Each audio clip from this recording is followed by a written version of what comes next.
Hey and welcome to Neverwinter with Aragon. So with module 24 we should be getting some new weapons simply by completing up to 600 points of the campaign, which unfortunately has a 100 weekly haul. So after 6 weeks you can obtain this last reagent to unlock the new weapon set. However, you will only unlock it on purple, and this doesn't exactly have such a great set bonus of just giving you 7,500 power versus the legendary set giving you 7.5% damage, additionally giving you 2% damage while in Underdark. So that will include the new dungeon, well, reworked Temple of the Spider dungeon, along with most likely the reworked Demogorgon. Now we can see the set bonus that you obtain by having both the weapons. And on my first pass through, it's very questionable whether it's going to be worth it, because yes, it has a 7.5% damage boost, but it can only ever have a 50% uptime. Only lasts for 15 seconds, and then it's on a 30-second cooldown. So it'll be 15 seconds later before you can actually activate it again. And then similarly with the bottom effect, you'll have to deal combat advantage and a 10% chance you gain 5% outgoing damage, incoming damage resistance, and outgoing healing, depending on your role, for 15 seconds, again, once every 30 seconds. So you could technically align these up so that you gain both of them at the same time. Very easy. You run into a fight, dodge, and then attack, and that 10% chance will proc very quickly because we're all going to be dealing combat advantage with all of our attacks, unless you're not really playing seriously. So overall, the entire bonus, if you are in Underdark, will add up to a maximum of 14.5%. And so what we want to determine, is it going to be better than, let's say, 5 Stronghold weapon sets, or if you want to go min-max, 5 of the Feywood weapon sets, because then they have the highest item level. And if you get the +1 variant, they'll have 1,500. But these new legendary weapons will have a whopping 2,000 item level each. That is crazy. But of course, item level doesn't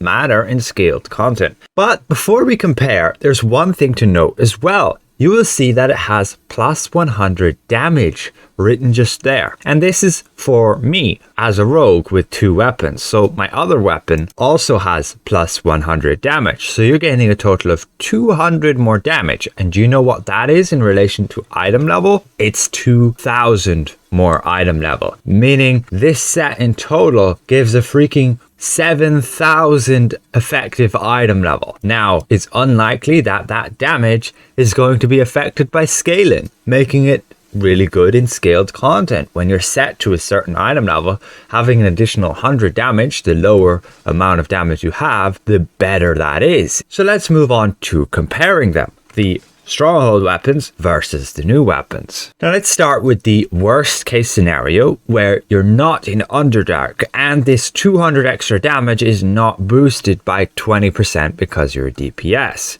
If you look at a DPS and you hover over the tooltip of, let's say, your item level, and then you go to your damage, you will note that your damage is scaled off your item level and DPS get 20% extra. So in all likelihood, these weapons, the damage boost you'd get from them would be affected by 20%.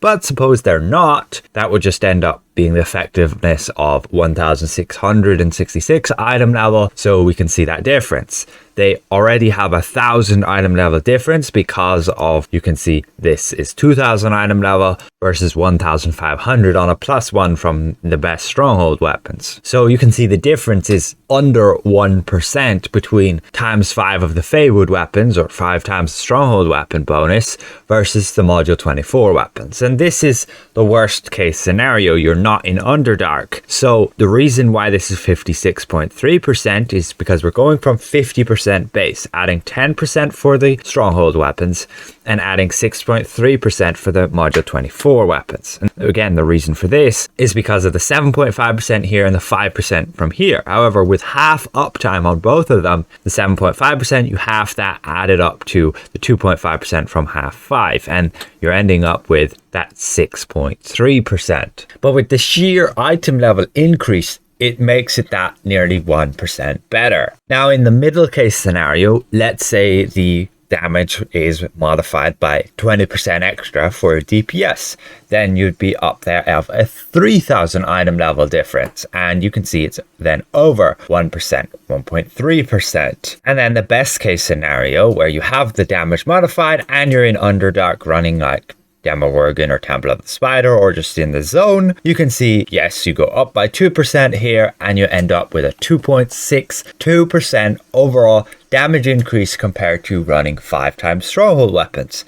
And that then looks pretty strong in favor of the Module 24 weapons. And even to go with that, since the maximum bonus is not just 58.3, it's actually 14.5, and you can see the difference would then be over 6.6% in favor of the Module 24 weapons in an endgame scenario where you could align the bonus from the weapons for, let's say, your artifact call. That can be a pretty massive boost, and since in artifact calls that's where most of your damage will be, having this boost to that can make it even better to have these weapons. And even so, in AoE content where you're jumping from fight to fight, the cooldown most likely will reset between each fight and make it even better because you'll have the bonus then right from the get-go in every fight as long as you dodge into it or something. As for healers and tanks, I think they're still going to be best to go with the Stronghold weapons to just boost up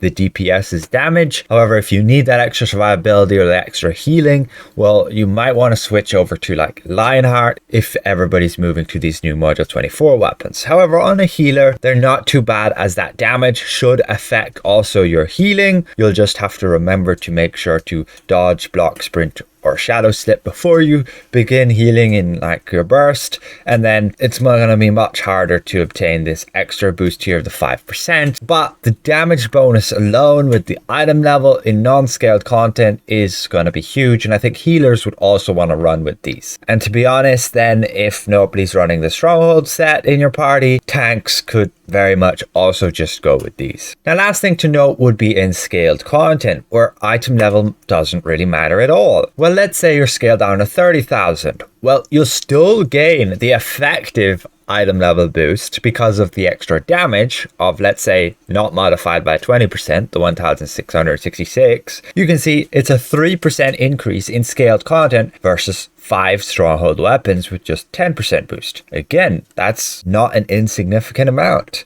And let's say you're scaled down to 20,000. It gets even higher, the gap, at 5.79%. So you can see they've done a pretty good job at making a weapon set that could definitely be the best in like all content. There's going to be some content where just having a more reliable boost can be better, especially when there's content where you might want to delay an artifact call and not use it exactly at the time at which the weapons are going to proc. That might be something that we're going to have to test around with, whether or not it's viable to run it in certain content. Let's say Tower of the Mad Mage and we want to wait for an artifact call but still do damage before he like phases, and that way you would lose the bonus. However, you then take into consideration the time at which he takes to phase and whether or not you'll end up getting the bonus again, because not having the bonus for an artifact call is very bad. You're gaining a ton of damage in an artifact call and you want to make sure you have those bonuses for the artifact call. We'll see what happens. I personally think these weapons have the potential to absolutely be the best, with being over a 2.5% difference. And just keep in mind that the Stronghold weapons also give you a survivability boost, which might be required in certain challenging content moving forward. So basically what they've done is designed a weapon set that